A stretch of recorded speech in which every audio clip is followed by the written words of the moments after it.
皆さんこんばんは。熊本から参りました松木薫の姉の斉藤文代です。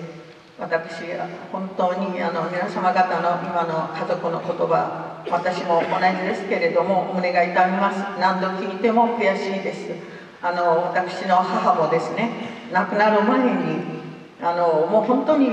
ご臨終ですって言われる前にですね、私が声をかけた時に母は涙を流して絶対これでは死なないよっていうような顔で、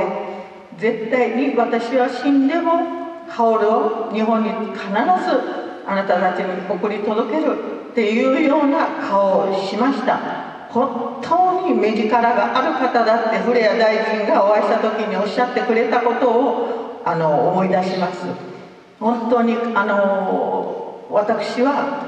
母が亡くなった時には涙流さないで我慢して泣かなかったんです。本当によそのところに行くと涙もろい女なんですけれども、その時だけは泣くことができずに1ヶ月後に一晩中泣きました。本当に母は辛かったんだなと思いました。でも私は絶対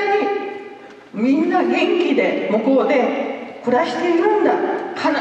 助けてくれるということを願って向こうで待っていると思いますので、私がくじけたらいけないという気持ちで毎日毎日自分の体に鞭を打ちながら、絶対にこういう集会には張ってでも行かなくちゃという気持ちで母の代わりと思ってですね、私